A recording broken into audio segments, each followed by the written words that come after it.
Amen. Maayo gyud ang Ginoo. Atong sugaton og palakpak ang presensya sa Ginoo. Maayong gabi sa matag usa, among i-welcome ang tanan nga nag-join sa atong panimbahon karong gabi, online man or offline man, kalipay namo nga makauban mo sa atong pagsimba karong gabi. So, I guess we have to pause for a moment and let us pray. Nagampo ta. Ginoo, sa among pagtuon, pagpamalandong karon sa imong pulong, himua nga ang among kasing-kasing mahimong usa ka panudlanan nga andam maminaw sa binhi nga ikasabwag karon Ginoo sa imong alagad. Amahan, we will not be listening with the talk of man this evening, but we will be listening from the message that is coming from the Lord, that is coming from God Himself. Ginoo, ginailan ako ang akong limitation, that I am not exempted. I am also a weak person. Muna nagapangayo ako kanimo og tabang nga ikaw magapanalangin sa akong kinabuhi nga mahimong panalangin ngadto sa uban Ginoo. I am not a perfect preacher. I am not a perfect husband, pastor, pero salamat Ginoo tungod kay imong grasya supisyente gid kaayo. Salamat Ginoo sa imong pagpahinumdom kanunay kanamo nga importante amahan ang panimbahon, ang pagpakigrelasyon nga na kanimo Ginoo. To cultivate our relationship with you, pinaagi sa pagpaminaw sa mga mensahe nga gikan mismo sa imong mga pulong.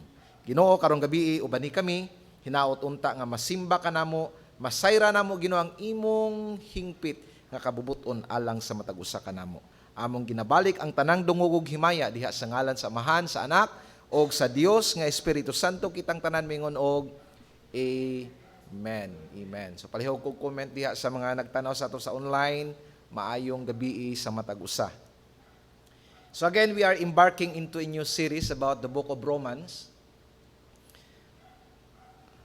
Gitawag ni siya the Golden Book tungod kay dinhi sa libro sa Romans makita nato ang theological approach of the doctrine about justification, about the doctrine of sanctification, and about the doctrine of glorification. So ang imuhang kinahanglan matun-an sa imong kinabuhi na naaning book of Romans, how to be saved, how to live a holy life, and what will happen in the state of glorification. Na dinhi sa book of Romans tanan kung inyo gyung tan-awon, inyo hagyong sundon. Last week we talked about chapter 1. Ato siyang gi-divide into two lessons. Number 1, that is the gospel, and number 2, that is the wrath of God. Ato siyang gisgutan last week. Today we'll be diving into chapter 2, verse 1 up to 16. Again, we will be diving today in chapter 2, verses 1 up to verse number 16. So once again, I will be just picking up verses nga part sa akong message karong gabi. So we'll be talking today about the judgment of God. Last week, we talked about the wrath of God, of course. Kung dunay kasuko ang Ginoo, dili mawala ang paghukom sa Ginoo because of sin. So our text this evening, ang atong main text is found in Romans chapter 2, verse 16.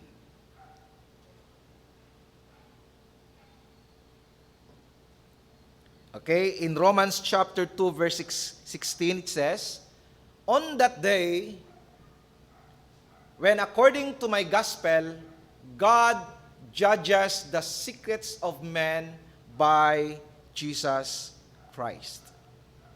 Again, I will read it again. On that day, when according to my gospel, God judges the secrets of men by Christ Jesus. So makita nato dinhi sa atong text nga gibasa, there is God's judgment. Kung dunay kapungot ang Ginoo, kung dunay kasuko ang Ginoo, dunay paghukom ang Ginoo. So again, God is a God of love. God is a God of mercy. God is a God of grace. Pero dili nato kalimtan that God is also a God of wrath, and that God is also a God of justice, that God is also a God of judgment. So ang Ginoo mga igsoon, dili pwede mo piyong bisan unsa kagamay nga sala.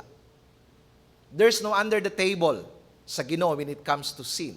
So tanang sala, mingon siya diri, tanang mga sikrito sa tao hukman pinaagi kang Kristo. Mga igsoon, ang pinaka-exciting nga adlaw didto niya sa langit o ang pinakahadlok nga adlaw didto niya sa langit kining adlaw sa paghukom. Exciting para ni atong mga taong naningkamot na kinabuhing balaan. Because of course, we will be rewarded.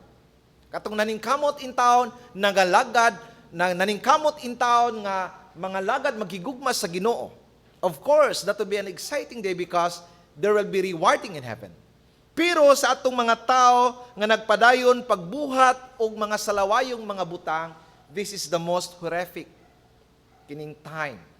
The judgment of the Lord. Kay bisan katong mga sikrito natong binuhatan, hukman sa Ginoo. So karong gabi, we will be talking about 3 things about God's judgment.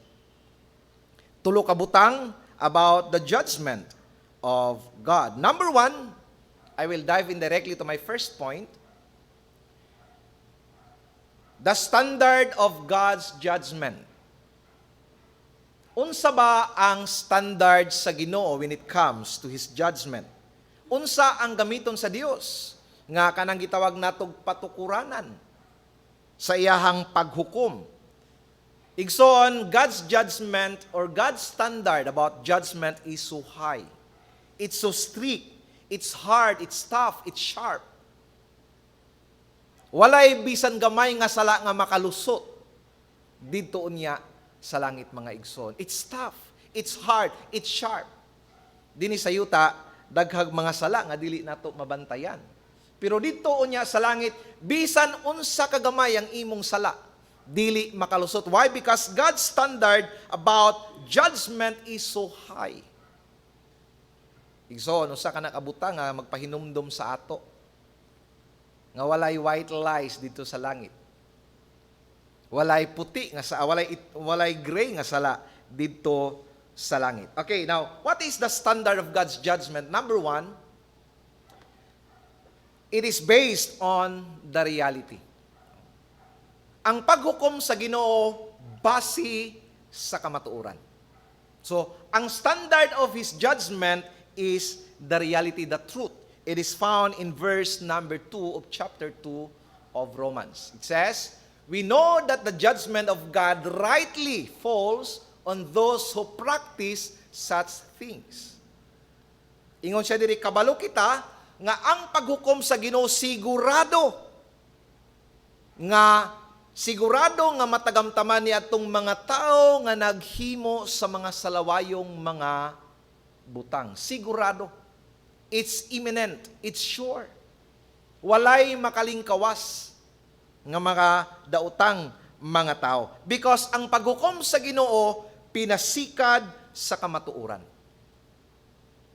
Dinhi sa kalibutan igsoon usahay pwede ka marong accused. Kaya nga naman, ang judgment dinhi sa kalibutan it's subjective. Anong ibig sabihin ng subjective? Pag sinabi nating subjective, it is based sa atong nadunggan. Kung sa atong nadunggan, mo atong paminawan, based sa atong nakitaan, kung sa atong nakita, labuutan na kini si pastor ba, oh? Maayo kay siya, no? Kay kada tanaw nimo nakapanilhig siya sa log. No? Buutan kay si kuan ba, kay dili gid manglibak. So, ang atong judgment, based sa ato ang nadunggan, based sa atong nakitaan. But it is not based on the reality. Can you say amen? Munang dinhi sa kalibutan, pwede ka marong accused. Pero dito sa langit, dili pwede. Nga naman, because ang paghukom sa Dios pinasikad sa kamatuoran kung unsa ang tinuod mo na ang basihanan sa paghukom sa Ginoo. So, and therefore, kanang dito sa langit, we will receive what we deserve. So, imong madawat kung unsang angayan nimong dawaton. Dinhi sa kalibutan usahay, madawat nimo ang dili angayan nimong dawaton. Pero dito sa langit, surely you will receive what you deserve. Kaya nga naman, God's judgment is based on the reality. Munang ingon siya diri sa verse 1, ingon siya, therefore you have no excuse. Igsoon, dili na ta makapangulipas pag-abot na sa hukmanan sa Ginoo. Di ka paigon, di ka pwede mingon nga, Lord, dili na ako. Di ka pwede magpabuang-buang, kinsa ko. Asa ko, nganong na ako dinhi. No. Dito sa langit, ang paghukom sa Ginoo based sa kamatuoran. Dili ka pwede nga mingon nga, Lord, that's not me. No, it's you. Dito sa langit, igsoon tanan na sayran sa Ginoo. No? Heaven knows everything. Can you say amen? Tanang mga sekreto nga buhat sa tao, ang langit nakakita. Hallelujah. Usa ka nakabutang angaya natong kahadlukan. Mga igsoon, kauban na mo sa online, usa kini kakamatuuran that we need to embrace. Kana bitang maningkamot ta to live a holy life, because in that day when the judgment will come, all of us will face the judgment seat of Christ. Hudiyo man o dili Hudiyo, makasasala man or mga niluwas na ni Kristo, kitang tanan mo atubang sa hukmanan sa Ginoo. Puti, itom, pula, tanan ta mo atubang sa hukmanan sa Ginoo.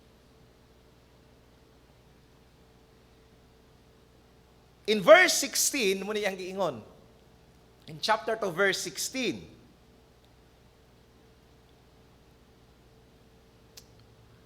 on that day, when according to my gospel, God judges the secrets of men. Wow. Bisan katong mga sikritong buhat sa mga tao, iapil ug hukom sa Ginoo. Igsoon, God was there when you committed that sin. God knows everything. Sa diyang nagbuhat ka anang sala nga imong gihimo, naa ang Dios kauban nimo. Because God is present everywhere. Kaya matakot ka na.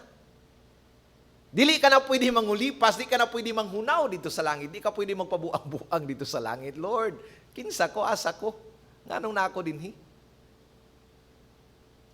Igsoon, heaven knows everything. Siguro nakalimot naman ko anang sala na ako, Lord, pero ang langit, dili gyud malimot bisan kanus akan you say amen. Heaven will never forget.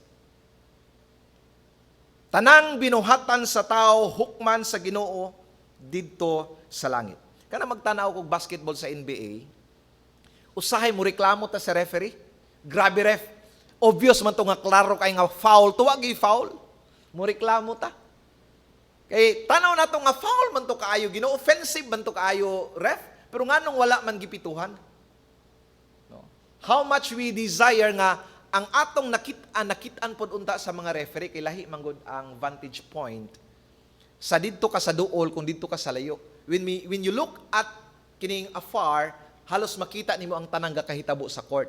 Pero kung naa ka dito sa duol, dili kay nimo makita kay nga naman limited ang imuhang gitawag nato nga kanang makita. Tungod kay naka-focus lang ka atong mga tao nga nagdagandagan. Pero katong nananaw lang nasa covered court, katong naa sa TV, nasa online, makita nila halos ang tanan. No? Sumuriklamo ta nga, Lord, ref, nga nung wa mo to'y foul. Pero dito sa langit, mga igsoon, we will be judged by God based on the truth, based on the reality. So, dili ta pwede makapanghunaw. Dili ta pwede makapangulipas. So, number 2, nga standard sa Ginoo, number 1 is reality, number 2 is impartiality. Okay, the standard of God is reality. Number 2 is impartiality. Verse 11, it says, for God shows no partiality. Walay pinalabi ang Dios. Hudiyo ka man, hintil ka man, hinimba ka man, dili ka man hinimba, walay paborito ang Ginoo. And that is good news for us. Walay paborito ang Ginoo, himasa ka man og Bible o di ka himasa sa Bible, kitang tanan mo atubang sa hukmanan sa Ginoo. Can you say amen? Okay, now, we will be treated equally by God when it comes to judgment. Sigurado, we will be treated equally, no bias. No favoritism. And that is why, ingon siya ganina sa verse 1, atong gibasa ka ganina, therefore you have no excuse, O man. So, dili ko pwede mo i-excuse na ako akong kaugalingon. Di ka pwede nga, Lord, exempted na ko anak Ginoo because I am a Christian. No. There will be no excuses because God shows no favoritism. Igsoon, kung inyong basahon ang chapter 2 sa Book of Romans, doon ay tulo ka tao nga gi-address din na ni Pablo. Number 1, ang mga moralist nga mga tao. Kining mga taong buutan, they believe nga exempted sila sa judgment sa Ginoo. Ingon sila nga, Lord, mas maayo pa man mi kaysa pagano. Tulo ka tao, moralist, the pagan, and the religious. Okay, so, ingon ang moralist nga, God, we are exempted to this judgment. Nga naman, kay mas maayo pa man mi kaning mga pagano kining wala nagatuo sa imo. Of course, you can judge them, but kami, dili pwede, Lord, kay hinimba baya minimo. Nagaampo baya minimo. So, muni ang argument nga gi-oppose ni Pablo. Ingon si Pablo, no. There is no favoritism when it comes to God's judgment. Ikaduha nga klase sa tao nga gi-address ni Paul, kining gitawag natog mga pagano. Ni-submit po sila sa ilang case, di may the case, ingon sila nga, God, we are exempted of this one. Nga naman, because we do not know about you. So, muna ilang case nga gipasa nga, sa paghukom, kamuhukman mo sa Ginoo, kay kabalo man mo.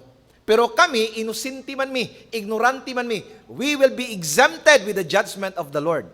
O kabalota sa gisulti ni Pablo. Dito sa verse, chapter 1, sa atong gitawnan last week.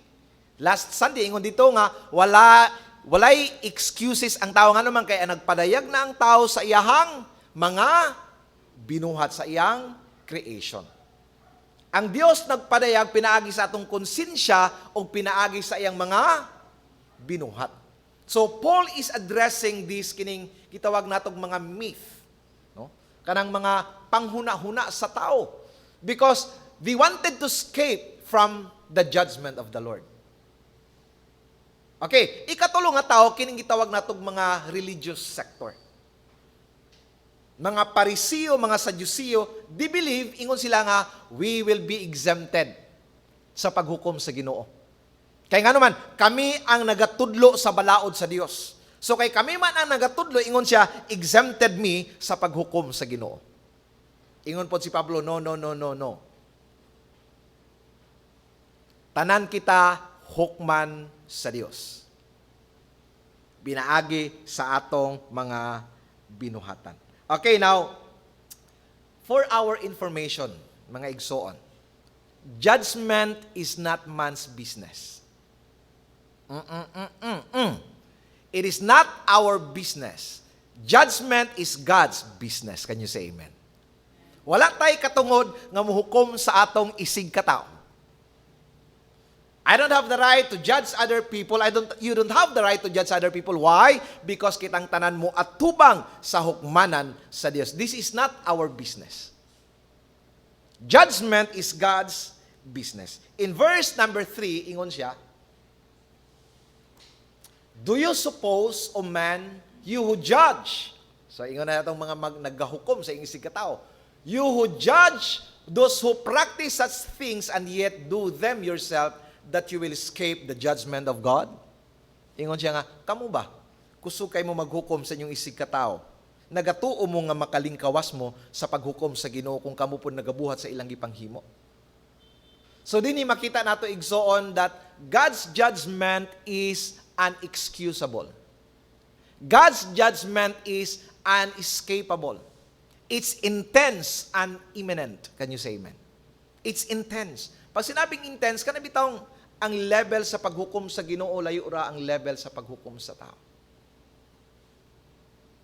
So this is a text nga magpahinumdum sa ato nga maningkamot kita magkinabuhing balaan. Because God's judgment is inexcusable, inescapable, intense, and imminent. Walay exempted. Walay paagi nga ma-exempted ka sa paghukom sa Dios, mga igsoon. Walay exempted. Walay paagi nga makalusot ka.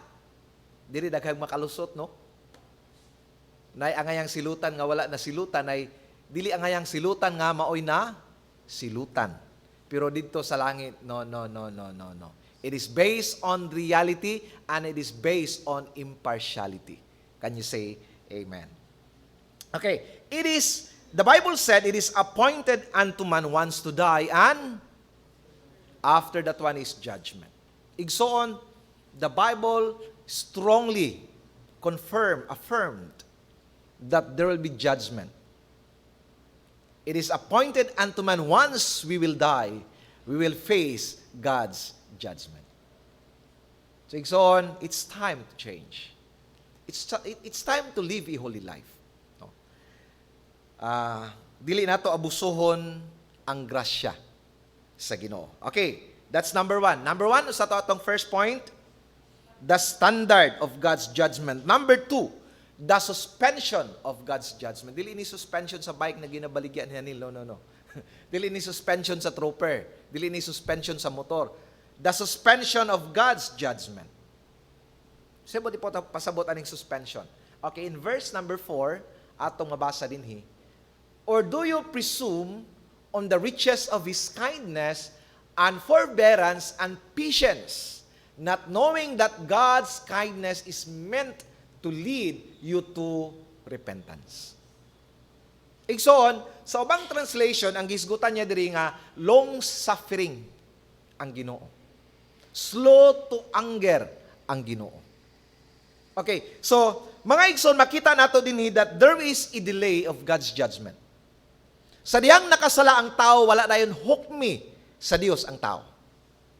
There is a delay. There is a suspension. Why? We have that one in our text. It says, not knowing that God's kindness, tungod sa kamaayo sa Ginoo, it is meant for all of us to come into repentance. Sa diyang nakasala ang tao, wala dayon ta hukmi sa Dios. Kaya nga naman, gusto ang Dios nga ang tanang tao muduol diha sa paghinulsol sa iyang mga sala. Igsoon, kung wala man ta hukmi sa Ginoo dayon-dayon, dili bot ipasabot nga wala nasuko ang Ginoo sa sala. Dili bot ipasabot nga wala nakabalo ang Ginoo sa imong sala. Hallelujah. Nakabalo ang Ginoo sa imong sala, wala ka pa hukmi sa Ginoo, kay gusto ang Dios mo balik ka sa paghinulsol, balik sa Ginoo. Can you say amen? And for me, that is good news. Stop doing that one. Ask for forgiveness. Bulahan ka, kay gitagaan ka pag-chance sa Ginoo. Bulahan ta, gitagaan pa tag-chance sa Ginoo. Can you say amen? Because God is so kind. Can you say amen? Pero daghang mga tao, wala sila nakabalo that God's kindness is meant to lead us into repentance. Inay nga, undangon nila ang pagpakasala og muduol sa Ginoo mangayog pasaylo, nagpabilin diha sa kinabuhing makasasala. And again, mga igsoon, wala nagitay mahimo ni ana. Kay dunay panahon nga maabot nga hukman sa Dios ang tanang binuhatan sa tao. Igsoon, this is the goodness of God. Ganahan kay kuha ng Bisaya nga version, kanunay kang matinod anon. Tama ba? Kang maayo ka naku. Bisan sa ito. Ang tuda ko may gininhawa, awiton ko ang pagkamaayo mo. Amen. It's the goodness of God that we are still alive today. Kung hukman sa Ginoo ang sala sa tao, diha dayon. Diha dayon. No one of us will live even a single day. Kung ang tao hukman sa Dios, sa diyang makasala siya, walay tao nga buhi pa og mga adlaw. All of us are going to die today. Why? Because we are sinners. Igsoon, kung gitagaan pa man tag chance sa Ginoo, then do not waste that opportunity. Do not waste that kindness, that goodness, that grace, that amazing grace of God. Come to Him in repentance. No? Serve Him, love Him, receive His love. Igsoon, undangan na nato ng mga butang nga mga kalibutanon, mga kailibgon sa unod. Kanang pride, undangon na nato na.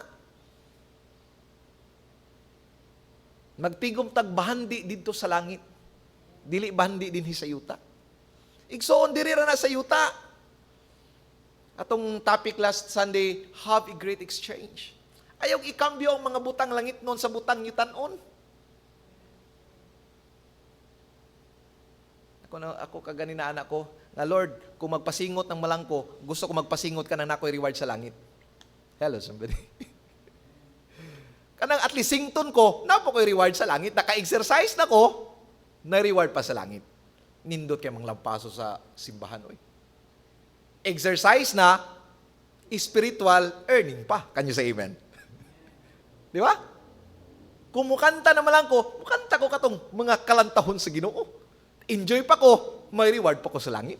Hello, somebody. Tama? So, maningkamot na magtigom og mga bahandi ngadto sa langit. Kaya ang mga butang din sa yuta, lumalabay lamang mga igsoon. It's only the kingdom of the Lord that will last for eternity. No other kingdom. It's only the kingdom of God. And what really matters is ang mga butang nga atong ginahimo diha sa gingharian sa Ginoo.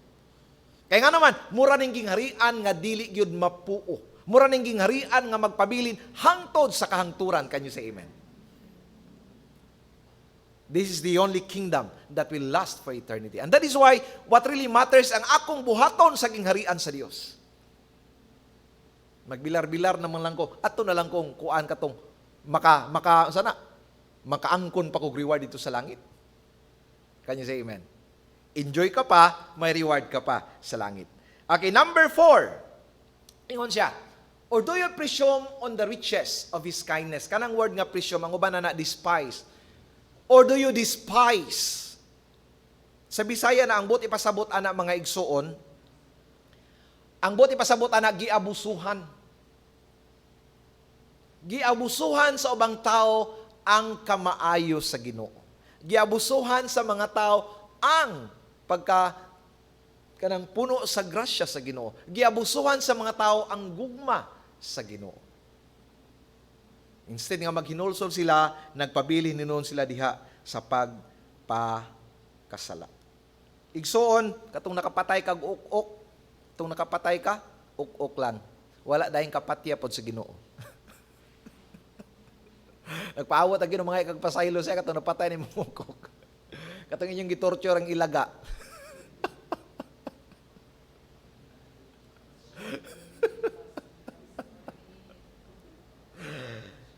Hallelujah. Igsoon, we don't deserve to live another second. We don't deserve to live another second. I am not overemphasizing. Walay tao nga deserve nato mabuhi bisag isa lang ka segundo. It's only because of the kindness and because of the goodness of the Lord. Can you say amen? Pwede ba palakpakan nato ang Ginoo? Okay, so, ug dili nato kalimtan ang giingon sa Hebrews chapter 10 verse 31. Ingon siya sa Hebrews chapter 10 verse 31. It is a fearful thing to fall into the hands of the living God. Makalilisang, makahadlok ang masilutan sa kamot sa Ginoo. Okay lang nang mahiagom ka sa kapungot sa tao. Ayaw lang sa kapungot sa Ginoo. Nga naman, ang tao pwede niya patyo ng imong lawas lang. Pero ang Dios, pwede niyang patyo ng imong lawas o kalag ngadto sa impyerno. Can you say amen? Okay lang, kaligut-gutan ka sa tao. Pero siguraduha nga maayo ang imong relasyon sa Ginoo. Because Hebrews chapter 10 verse 31 reminded us, all of us, nga makalilisang mga igsoon ang mahiagom sa kapungot sa diyang hukman sa Dios ang sala sa mga tao. Okay, number 1, the standard of God's judgment. Number 2, the suspension of God's judgment. Why He suspended His judgment? Because He wanted us to come into repentance. Okay, The standard of God's judgment, number 1, reality. Number 2, impartiality. Akong gina-review para dili ninyo malimtan. No? Although, naningkamot ko nga, himo ng outline, kanabitang gitawag nato o homiletically outline siya nga dali siya hinumdumon. Ang atong mga major points nagsugod sa letter is. Letter S. Letter is. Kahiya. Kaya na pa sa letter S. Okay? The standard of God's judgment, reality and impartiality. Number 2, the suspension of God's judgment because God wanted all of us to come into repentance. Okay. Number 3, the sentencing of God's judgment. Okay, number 1, the standard. Number 2, the suspension. Number 3, the sentencing of God's judgment. Unsa ang basihanan sa paghukom sa Ginoo? Unsay basis?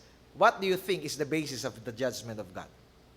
It is found in verse number 6. Okay, let us try to read this one in verse number 6, chapter 2 of verse number 6. It is not moving. I am moving, but the slide is not moving. My pointer is moving, but the slide is not moving. Oh my goodness.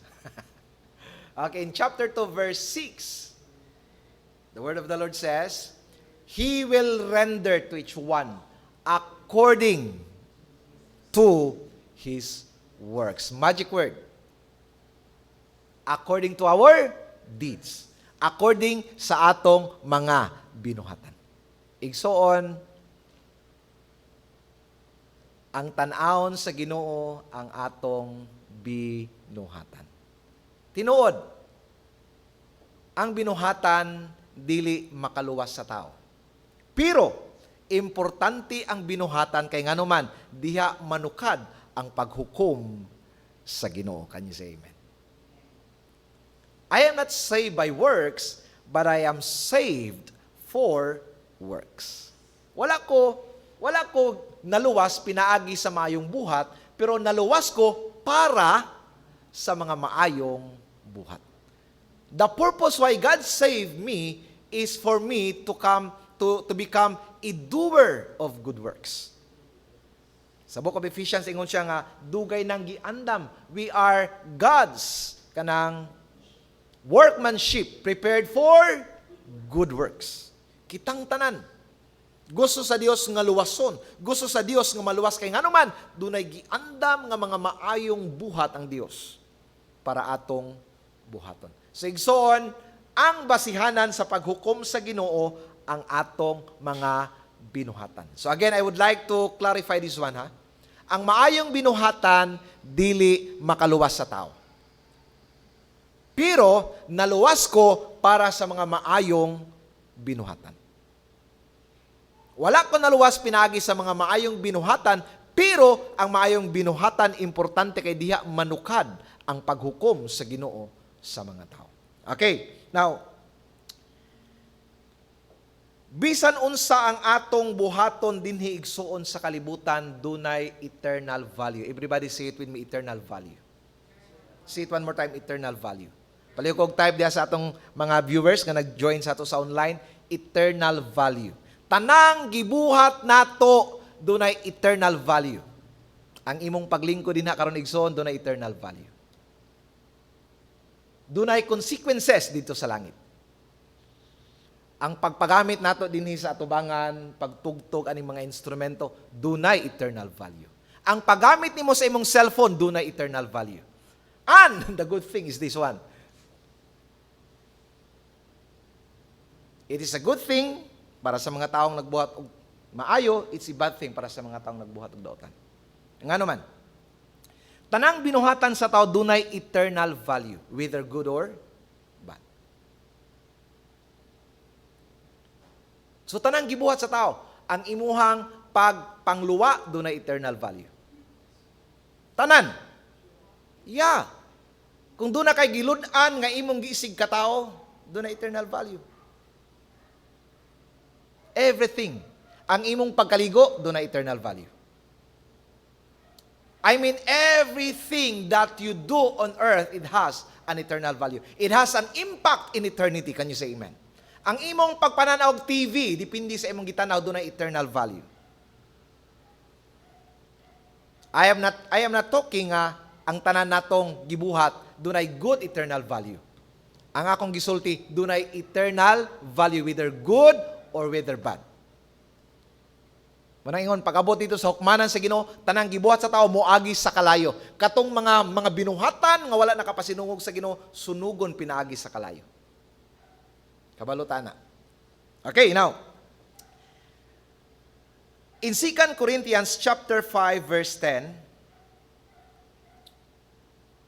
for we must all, kitang tanan, everyone, for we must all appear before the judgment seat of Christ, so that each one, matagusa, may receive what is due for what he has done in the body. So, tanan nga akong gibuhat, samtang buhi pa ko nining lawasa, whether good or bad, hukman sa Ginoo. Tanang, butang nga imong gihimo. Ang pagwashing nimo sa imong motor, ang pagwashing nimo sa imong trooper, ang pag-atiman nimo sa imong instrument, ang pag-operate diha ni JJ anang iyahang it has an eternal value. And I don't know it's good or bad. Nang Ginoo lang og si JJ ang nakabalo. Kaya ang Ginoo ray nakabalo sa motibo ni JJ. Can you say amen? Tanan, ang inyong paglingkod diha doon ay eternal value kay ang Dios ay nakabalo kung anong nakadinha. Sa akong judgment, may ko nga maayo hagin nila kay nanimba gid sila karon no. Pero atubangan sa Ginoo, it is based on the reality. Unsa may hinungdan nganong nakadinha? It is based on the heart. Why you are here? Because you love to? Or because you are obliged to? Nganong naman ko sa online? So doon ay eternal value. Because I am obliged to? Membro mo ko ni Pastor Ulan, nag-online manggod. Or because you love to? Mga igsoon, usa kini kabutang nga kinahanglan makapahinumdom sa ato. Nga tanan natong buhaton dapat kanang ang motivation, it's about love. It's about heart. Okay, so whether good or bad. So diri makita nato nga ang tanan di ang binuhat or tanang gibuhat sa tao dunay label. May pa ang tanang gibuhat sa tao may label. Kamo usahay walay label. Maglibog ang ubang tao kay wala may label. Pero ang tanang binuhat sa tao dunay label. It is good or is it bad?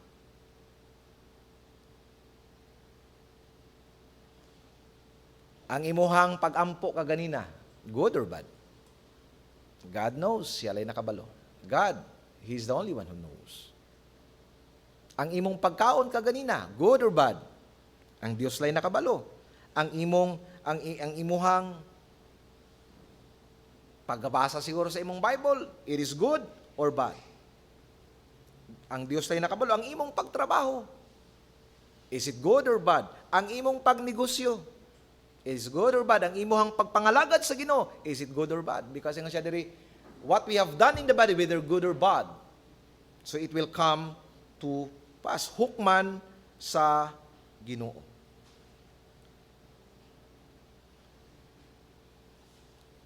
Mga igsoon,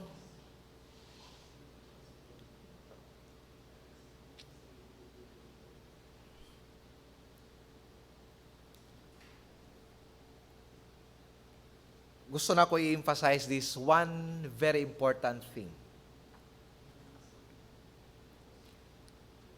Labi na sa mga pamatanon. Mga igsoon, dili bot ipasabot nga nagmadinaogon ka dinhi. Magmadinaogon ka dito. Dili bot ipasabot nga kung successful ka dinhi sa yuta, successful po ka dito sa langit. Dili bot ipasabot nga kung nagmalipayon ka dinhi, malipayon po ka dito. It depends on the label. Whether good or bad. Ako di na ako igsapayan, bahalag mapildi ko din sa kalibutan. Basta dito siguradong mananaog ko dito sa langit. Diyan na ako isapayan, wala ko'y balay din sa kalibutan. Basta sigurado nga, doon ako'y balay dito sa langit. I will exchange everything in this world. Why? Because I know na mas nindot ang nagpaabot sa ako dito sa eternidad.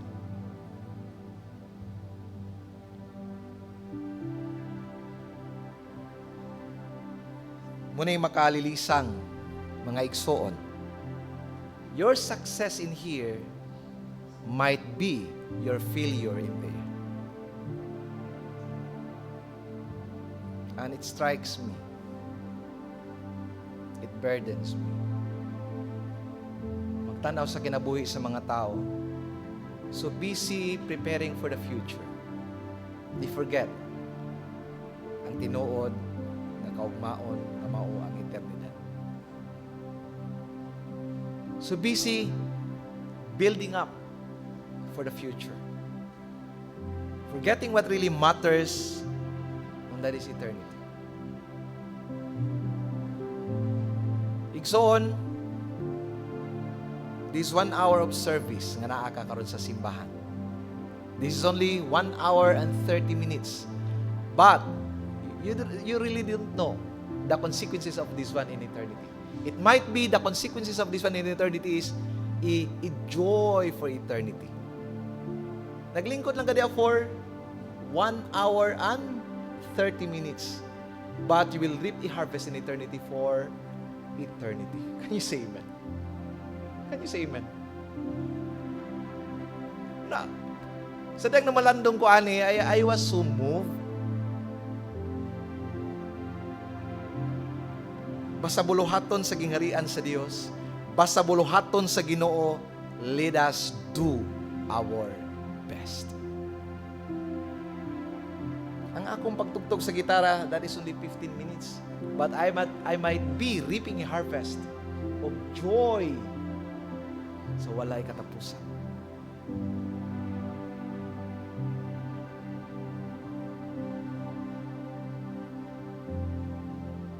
It's a challenge for everyone. Labi na ka natong mga nakailan na sa Ginoo. Let us live together as a church. We will say, together in holiness. Together in serving the Lord. Let us do our best. Kini ato ang proposal nga magpatukod og 5 million pesos nga building. Let us do our best. I would like to make an announcement, kining final nga announcement, as what I have promised to you, that I will announce to everybody. You will know, pila akong ihatag sa church building. Again, dili aron palakpakan ninyo, dili aron pasidunggan ninyo, dili aron ludhan ninyo og simbahon ninyo. Kung dili aron mahimong sulumban ninyo. Nagsabot mi ni pastora, yung kung amang 50% tanang moabot nga blessings paingon sa church building. 10% will be our tithe, so buti pasabot 60% of the income nga among madawat will be for the Lord. 40% lang ang amon. It's hard. It's a challenge. But again, we believe na dito sa langit, walay sarang, ikatandi, ikakumpara ang ihatag sa Ginoo. Kambyo sa atong pagpangalagad sa Ginoo dinhi sa yuta. Can you say amen? So on, I'm so happy, doon at po tayo isa kakauban. Nagbuhat po sa samang commitment. And I'm so happy, I'm so moved. Kung Lord, thank you. Thank you. So on, dili kinahanglan sa Ginoo ang value sa atong kwarta. Ang gusto lang sa Ginoo ang atong kasing-kasing. Unsa ang naa sa imong kasing-kasing? Amount is never an issue with God. It's never about the amount. It's what in your heart. So again, siguro karon nagapanghuna-una ka, tama na pila din tayo ako ihatag sa ano? So pray about it. God, how much akong ihatag sa building? Kung sabot mi ni pastora kung unsa daw ang akong ihatag, mo po ang iyang ihatag. Ilahi-lahi may income. And we will give it to the church building until this church building will rise. Magpasalamat akong doon ay mga tao gamiton sa Ginoo. Pasalamat ta. Pero again, mas malipay ko nga kanang makita nato nga nagbarog ang atong building pinaagi sa atong pagpaningkamot kauban sa tabang sa Ginoo. Palakpakan nato ang Diyos.